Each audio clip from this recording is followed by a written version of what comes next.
Le Burkina Faso a accueilli à Ouagadougou pendant 5 jours la triennale 2012 de l'ADEA, l'Association pour le développement de l'éducation en Afrique. 900 participants se sont mobilisés, dont plusieurs chefs d'État et de nombreux ministres.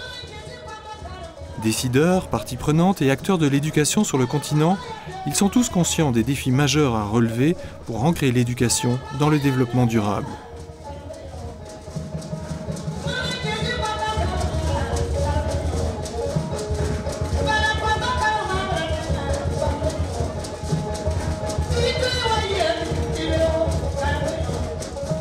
Nous ne pouvons économiser ni nos efforts, ni nos ressources, ni notre créativité pour assurer l'acquisition de compétences critiques dans un monde globalisant, fait de compétitivité et de croissance féroce, où seule l'expertise et l'excellence permettent de tirer son épingle du jeu.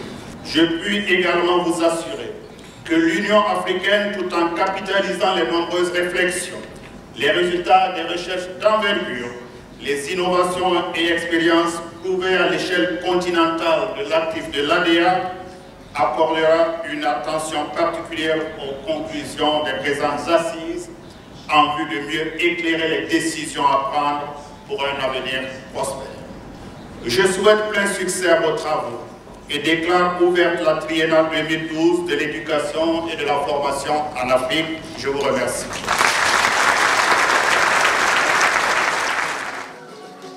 Avant l'ouverture des travaux, pour marquer leur engagement, les chefs d'État se sont prêtés au jeu des questions des participants. Leur message est clair, l'Afrique se prend en main et veut donner un nouvel élan à son système éducatif en mutation.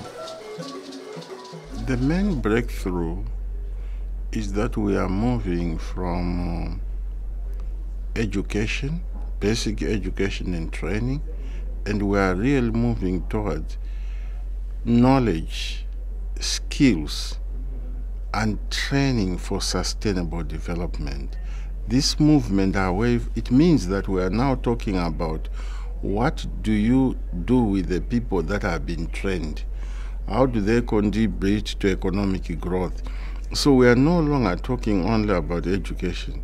We are really talking about the interface between education, productivity, and economic growth and poverty alleviation. Ces nouvelles perspectives sont au cœur du thème de la triennale, la refondation des compétences pour un développement durable et accéléré. Ces compétences vont se dérouler à partir de ce que nous avons appelé les réformes pédagogiques, c'est-à-dire partir des nouvelles finalités que l'on cherche à atteindre pour voir comment les stratégies d'apprentissage vont pouvoir s'adapter à ces finalités et pouvoir les atteindre. Et dans ce cadre-là, la nécessité de réformer les curricula pour passer de l'approche de savoir sans lien avec les problèmes de l'environnement vers des compétences pour résoudre les problèmes d'un environnement problématique. Deuxièmement, il y a les réformes pédagogiques où les compétences ne sont pas de l'ordre tout simplement de la mémorisation de savoir, mais de l'apprentissage de comment utiliser les savoirs pour résoudre des problèmes. Et troisièmement, il y a les questions d'évaluation qui ont été posées en fonction des compétences qui ont été formées et qui sont réellement mobilisables pour le développement durable et comment il faut mesurer l'utilisation justement pour le développement durable. When we talk about critical skills, we are really trying to talk about that nexus between what is happening in the training environment and what is happening in the world of work. It's also a new frontier because today, a person who is trained today to do any job is going to change that job probably 20, 30 times in the next 30 years. So the training you provide somebody who is going to change their jobs, their way of working, is very different from the training that happened used in the past. When you are trained as a mechanic, you are just trained in one way. But in future, a mechanic will have to go to do the initial training so that they can continue to be trained and retrained and retrained. Apprendre tout au long de la vie et acquérir des compétences critiques, deux notions au centre du débat. 7 à 10 millions de jeunes qui arrivent sur le marché du travail chaque année en Afrique sont concernés. Pour une croissance socio-économique durable de l'Afrique, il faut une main-d'œuvre qualifiée. Il faut une main-d'œuvre compétitive, non seulement au niveau national, mais aussi au niveau mondial. On parle de la mondialisation et donc l'Afrique veut aussi être présente à ce niveau-là, pouvoir être compétitive, non pas seulement consommer, mais aussi produire. Et donc la formation professionnelle technique est la réponse clé. Le développement des ressources humaines qualifiées est une réponse clé à cela. Il faut repenser les financements qui doivent être accessibles, mais également pertinents. Je crois que des pays sont en train d'essayer des systèmes de financement, des systèmes un peu innovants, avec l'implication du secteur privé. Il y a des pays où il y a un fonds d'investissement pour l'emploi, il y a une taxe qui est prélevée, et donc il y a quand même au niveau du financement des voies à explorer, pas seulement pour recueillir le fonds nécessaire, mais aussi pour gérer ce fonds et que ce fonds aille à vraiment ceux qui en ont besoin. Dans certains pays, le secteur privé dont je viens de parler, surtout les petites et moyennes entreprises se plaignent que c'est plutôt les grandes entreprises qui bénéficient de ces fonds-là. Donc, il y a aussi ce travail à faire. Le premier élément avant de parler de financement nous semble être la nécessité pour les collectivités territoriales et les organisations socioprofessionnelles de paysans, d'éleveurs, d'artisans de concevoir des politiques régionales en matière de développement des compétences techniques et professionnelles. Ce sont ces politiques-là qui vont exprimer, si vous voulez, la demande sociale en matière de formation. Il faut qu'on arrive à sortir d'une logique d'offre de formation pour entrer dans des logiques de demande. Ce sont ces acteurs qui doivent identifier leurs demandes en formation, en matière de formation, qui doivent les inscrire dans leur plan de développement et qui peuvent alors, sur cette base-là, tenter de mobiliser des ressources au niveau national. Adapter l'offre de formation aux besoins, c'est le mot d'ordre de l'agence CORAD, un exemple d'organisation qui propose au Burkina Faso des apprentissages inclusifs en phase avec les besoins réels des populations. Nous sommes partis du constat qu'en milieu rural, il y a une grande offre de formation basée sur les techniques, apprendre à faire des choses et pas assez de formation, pas assez d'offres sur l'être humain lui-même. Alors que tout le monde convient que l'homme est le premier moteur du progrès. Et pourquoi ne pas donner des outils à l'homme de pouvoir conduire sa destinée? Et c'est de là que nous avons développé cette offre de formation que nous avons dénommée Tilet. Au bout de ce parcours-là, l'individu est capable de répondre à la question « mais qui je suis et de quoi je suis capable ?» Et pour nous, c'est le fondement vraiment de l'estime de soi, de la confiance en soi. Et ce travail se fait vraiment en interaction avec un petit groupe. Les gens se mettent en mouvement parce qu'ils n'attendent plus l'assistance.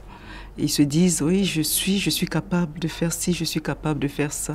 Et du coup, ils vont eux-mêmes chercher ce dont ils ont besoin pour construire vraiment leur projet de vie. La triennale de l'ADEA est un catalyseur de changement et un forum pour le dialogue. Les participants ont bien compris l'intérêt de ces échanges pour leur pays. À travers cette triennale, nous espérons pouvoir améliorer la réforme, ce qu'on appelle chez nous la réforme, c'est-à-dire la nouvelle politique de formation professionnelle technique, dans ses orientations, dans ses axes stratégiques et évidemment pour rendre en réalité le système de l'enseignement technique beaucoup plus performant.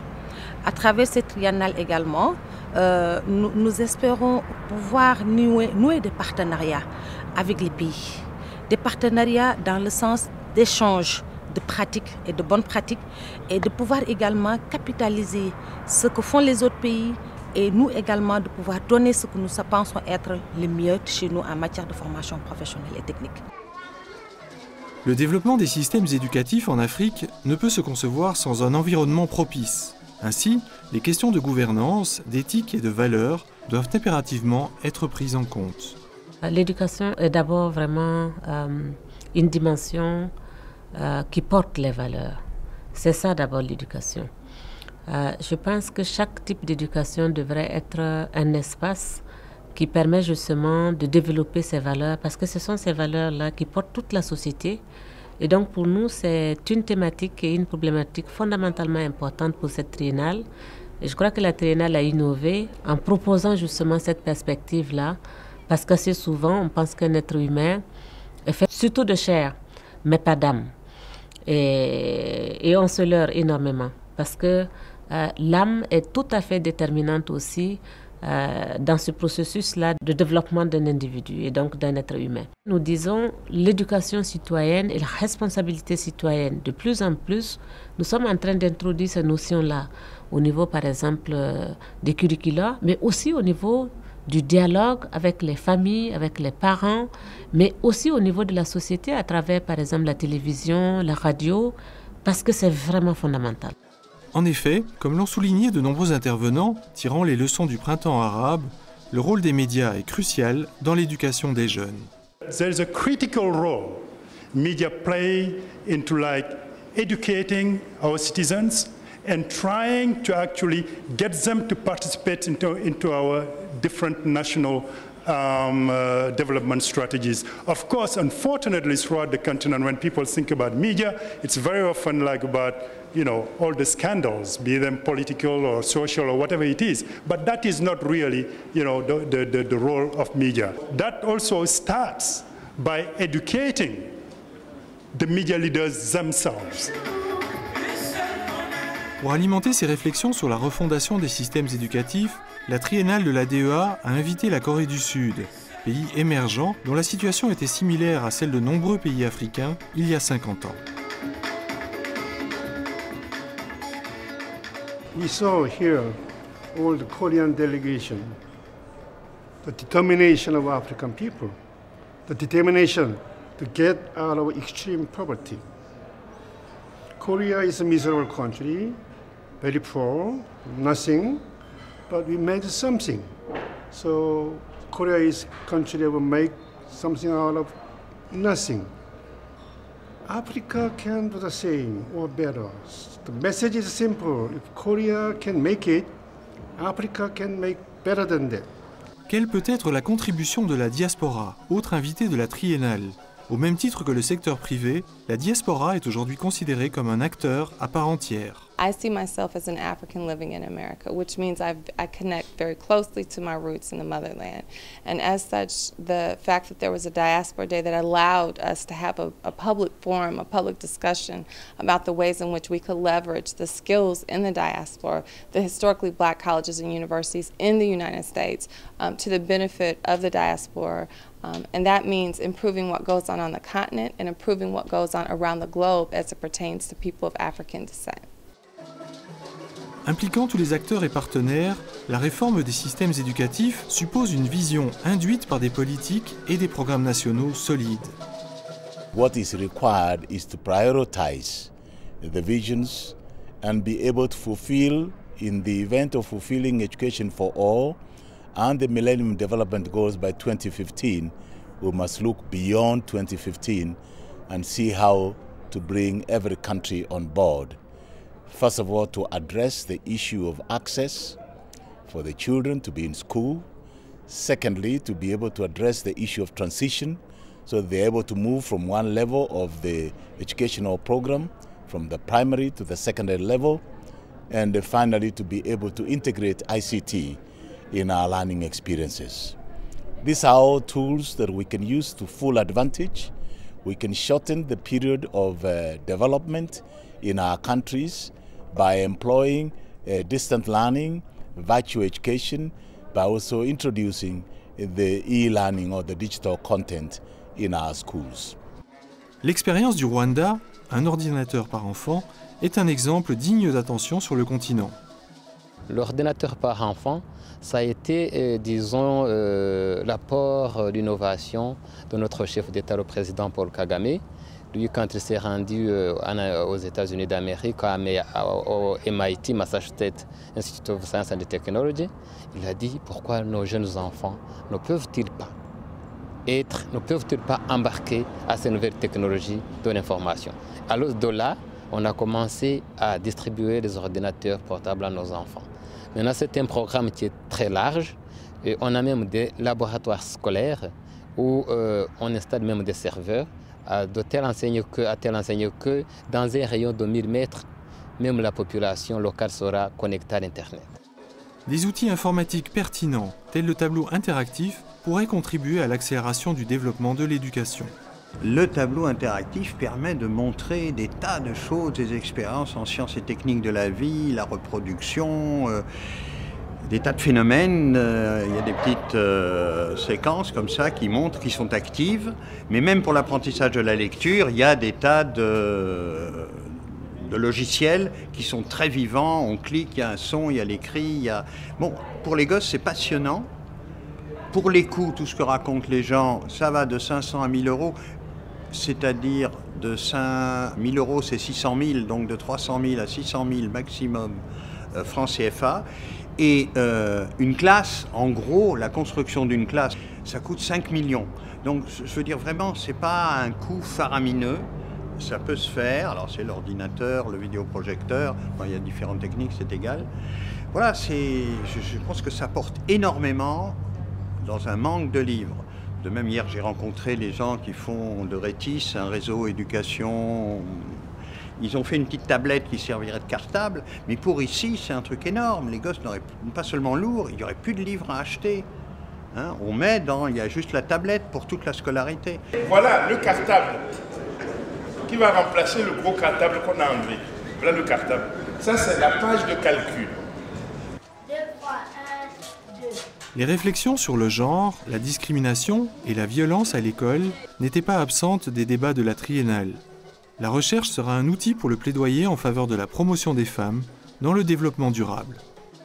Lorsque vous allez dans les écoles aujourd'hui, vous allez constater qu'il y a presque dans tous les pays la parité au niveau du primaire. Et au niveau du secondaire, pas encore, mais ça avance petit à petit.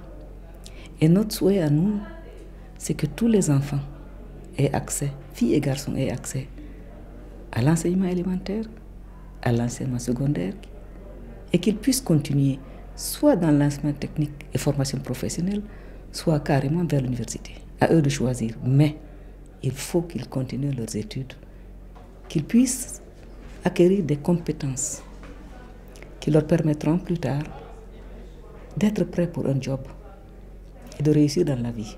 Fawe fait partie du groupe de travail qui a travaillé, qui a donc fait ce rapport sur les violences de genre à l'école. Qu'est-ce que nous faisons au niveau de nos écoles? Nous avons un programme qu'on appelle « Tous s'aimer ». Il faut s'exprimer. Les jeunes filles et les garçons se retrouvent et ensemble identifient les besoins, les problèmes qu'il y a à l'école. Et ensemble, ils préconisent des solutions, ils en font une pièce de théâtre qu'ils jouent. C'est quand on joue la pièce de théâtre que les gens réalisent « Ah tiens, c'est ça ». Il y a même un enseignant qui était surpris parce que les enfants ont parlé. Ils ont dit « Ah, moi, le maître m'a fait la cour et je ne veux pas ». Ou alors on dit « Il m'a demandé d'aller chez lui pour balayer sa maison, etc. » Or, ça la rend vulnérable. Ce programme Tous s'aimer est tellement important pour les gosses. Ça les a rendus libres de s'exprimer, de dénoncer.